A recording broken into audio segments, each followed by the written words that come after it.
Aujourd'hui, je vous montre ce que j'ai fait sur les ongles d'une abonnée. Et ça tombait bien car elle m'a laissé carte blanche pour la vidéo. Donc écoutez, je me suis amusée à faire des mélanges de paillettes, à mettre de la couleur. Et en plus de ça, je vais vous présenter les nouveaux produits de chez Nace & Ferres. Les beaux jours arrivent, le soleil est là, soyons fous, mettons de la couleur dans nos vies. Et c'est parti!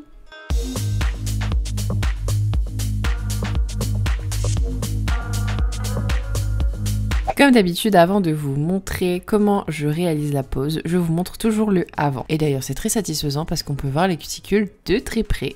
Avant de commencer chaque prestation, je vais désinfecter les ongles avec un spray désinfectant. Ensuite, je m'occupe des cuticules, donc je vais venir les repousser délicatement avec un petit bâtonnet de buis. J'utilise cet outil parce qu'il est beaucoup plus délicat et ça m'évite de faire mal. Sa cuticule était beaucoup trop collée à sa plaque d'ongles et ensuite une fois que je les ai décollés, je vais venir utiliser mon embout ponceuse et c'est un embout flamme à grains rouges. L'embout va me permettre de vraiment nettoyer et d'encore plus décoller la cuticule de la plaque d'ongles. Et comme je l'ai dit dans mes vidéos, quand vous travaillez les cuticules, utilisez toujours des grains doux, donc c'est pour ça que j'utilise toujours le grain rouge. Et ici, je vais venir appliquer du talc parce que ma cliente avait les mains tellement moite que je me suis dit que j'allais mettre du talc pour absorber tout ça et juste après c'était nickel. Le talc a bien absorbé toute l'humidité et le modèle était beaucoup plus à l'aise. Ensuite, j'ai inversé le sens de ma ponceuse pour justement faire le côté droit de ma cutie. Et ensuite, je change d'embout. Alors ça, c'est mon embout préféré vraiment pour terminer tout ce qui est poussière, petite peau. Donc c'est vraiment un embout avec une forme assez spéciale et je vais venir faire comme avec mon embout flamme. Je fais le côté droit et ensuite le côté gauche pour vraiment venir tout dégager. J'adore cet outil-là parce qu'il me permet d'enlever toutes les petites peaux qui pourraient rester sur le côté de l'ongle. Ensuite, je prends un embout emery pour venir matifier la plaque de mon ongle. Donc, je prends un embout emery vert, grain 240 comme d'habitude. Et une fois que j'ai matifié la plaque de mon ongle, je vais venir les repousser, donc repousser mes cuticules, pour justement les couper. Donc, je prends mon ciseau et je vais venir placer la lame en dessous de la cutie pour justement bien la couper. Si vous avez bien dégagé les cuticules avec vos embouts et votre pouce cuticule, normalement pour les couper ça sera un jeu d'enfant. Je vois des petites peaux, je n'hésite pas à gratter avec l'autre côté de mon repousse cuticule et ensuite j'attaque les autres doigts. Par la suite je vais venir raccourcir la plaque de mon ongle. Donc ça va me permettre de bien mettre mon chablon sur un ongle qui est propre et court. Entre temps j'ai vu qu'il y avait encore une fois des petites peaux et pour vraiment venir gommer et lisser ma cuticule, je viens prendre cet embout là pour vraiment peaufiner et avoir un résultat parfait. Je vais venir utiliser mon déshydratant, donc moi j'ai mis mon déshydratant dans ce petit flacon là qui est trop pratique et avec mon pinceau aquarelle je viens en mettre partout et en même temps ça me permet d'enlever tous les résidus de poussière qui pourraient rester. Une fois que tout est bien évaporé, je vais venir prendre la Repair Base Baby Pink de chez Nace Company. Je viens l'appliquer en fine couche sur tout mon ongle et ensuite je viens continuer à l'appliquer proprement avec mon petit pinceau proche des cuticules. Je vais venir placer mon chablon, donc d'abord je regarde s'il convient à l'ongle, je fais ma découpe et ensuite je vais venir le placer, le remonter ou le descendre en fonction de l'ongle et en fonction de ma forme aussi que je souhaite faire. Les chablons que j'utilise sont les chablons de chez Nace & Ferres. Ils sont tout nouveaux, on leur a fait une petite beauté, donc on les a améliorés si vous connaissez les anciens. Donc voilà, je continue à placer mon chablon, je regarde comment l'ongle est en fonction du chablon, je le coupe, etc. Enfin bref, vous connaissez un petit peu la chanson. Et je vous ai pas dit, mais je vais faire une amande moderne, donc le chablon est légèrement monté vers le haut. Ensuite, je vais faire mon rallongement. Ici, j'avais peur en faisant mon rallongement que quand elle le mette sous la lampe, en fait, elle tape la main dans la lampe, donc ce qui pourrait totalement tout gâcher. Et pour éviter ça, je vais venir catalyser quelques secondes avec ma lampe torche UV LED que j'ai eue sur Amazon. Donc je fais ça quelques secondes, comme ça je suis tranquille. Ensuite, je mets totalement la main sous la lampe. Donc pour faire le rallongement, laissez-moi vous présenter notre nouveau bébé. Donc ça y est, on a sorti notre gamme de produits. Et pour ça, je vais venir utiliser le Solid Fiber Baby Pink de chez Nace & Ferres. Donc c'est un gel fiber qui est solide à l'intérieur, il y a des petits morceaux de fibres. Et il est auto-égalisant, donc très facile à utiliser et surtout j'adore sa couleur. Donc vous voyez, j'utilise toujours ma petite lampe torche qui est trop pratique. Ensuite je mets tout sur la lampe et une fois que tout est bien catalysé, je vais venir retirer le chablon. Donc toujours tirer le chablon vers le bas pour éviter de casser votre extension. Et quand je retire le chablon, on peut voir ce magnifique C-curve parce que bien sûr j'ai bien serré mon chablon pour avoir ce joli C-curve. Et ensuite passons à la partie la plus fun de la vidéo. Donc ici je vais mélanger donc mon gel Solid Fiber avec des paillettes. Donc pour ça j'ai pris pris un vieux récipient qui était vide et propre et je vais venir prendre plein de paillettes différentes. Donc ici c'est des flecks qui est un petit peu plus rosé. Je vais aussi mélanger avec des paillettes de chez Nes Company qui sont des paillettes un petit peu sirènes et ensuite je vais mélanger ça avec des flecks. Alors j'ai fait un mélange de paillettes parce que je voulais vraiment que ça ressorte bien. Donc je viens prendre mon gel, je viens carrément mettre une grosse bonne noisette dans mon pot et ça y est, je commence mon mélange. Donc là j'applique les flecks, je vais commencer à mélanger.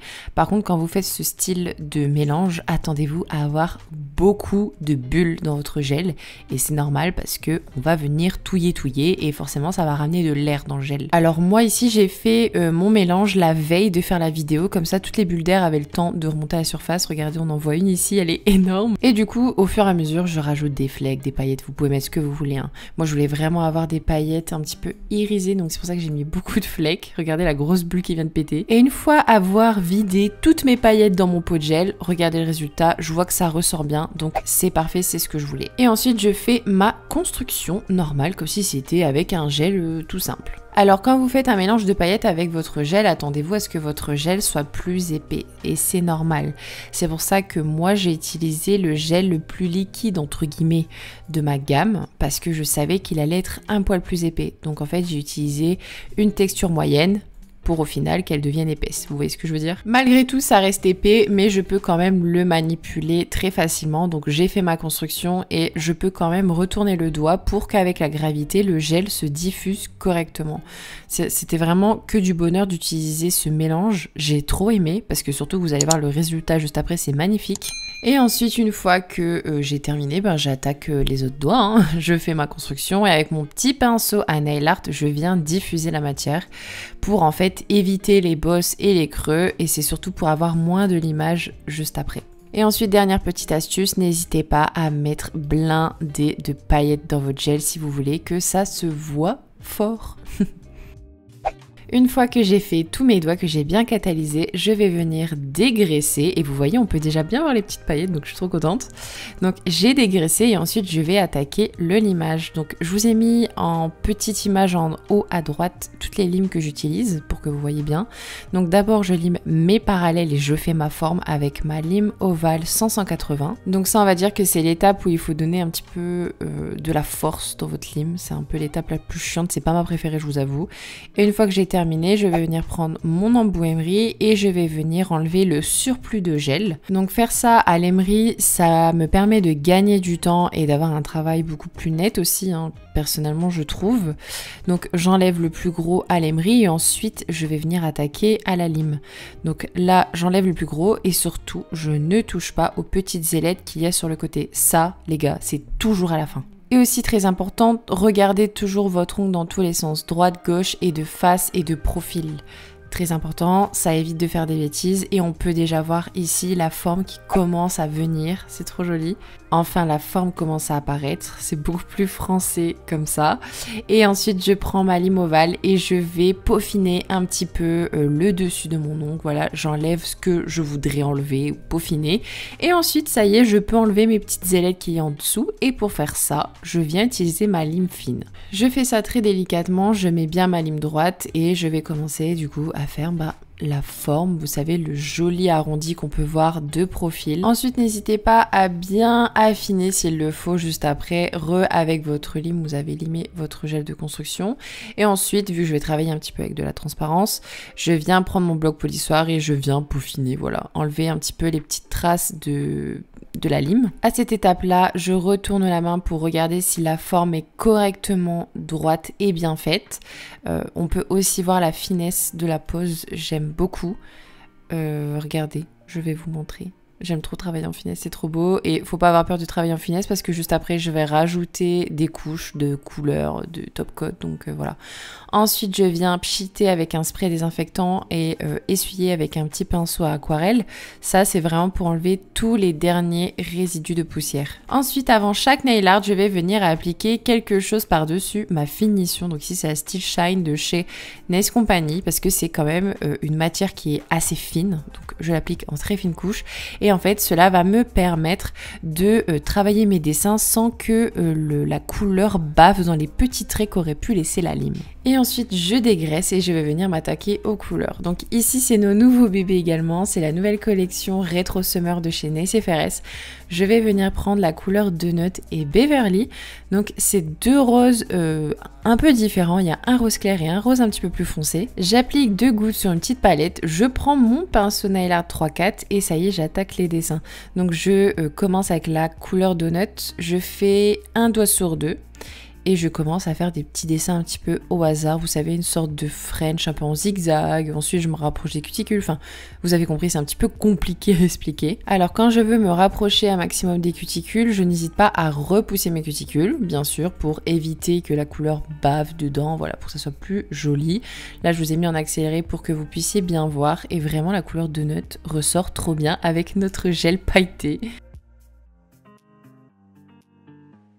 Ensuite, je continue avec la couleur Beverly, donc ça c'est le rose le plus clair, donc pareil, hein, je fais des petits dessins, des petits zigzags et ensuite je remplis avec mon pinceau 3-4. Je vous mets en accéléré pour que vous puissiez bien voir et ensuite une fois que tout est bien catalysé, je vais venir appliquer mon top coat brillant. Donc ici c'est un top coat de chez Beauty Distribution, je l'aime beaucoup. Je l'aime beaucoup parce qu'il est très brillant mais aussi parce qu'il est un petit peu épais, donc je peux m'amuser à jouer avec la lumière.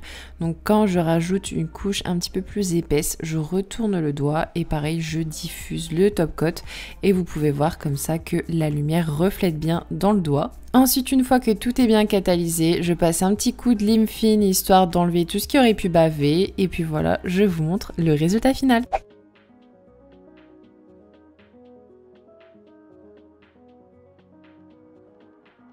Voilà, la vidéo est terminée, j'espère qu'elle vous a plu. N'hésitez pas à me dire ce que vous en pensez en commentaire si vous aimez bien les gels pailletés. Tous les produits que j'ai utilisés sont dans la barre d'informations. Je vous fais de gros bisous et à dimanche prochain. Salut!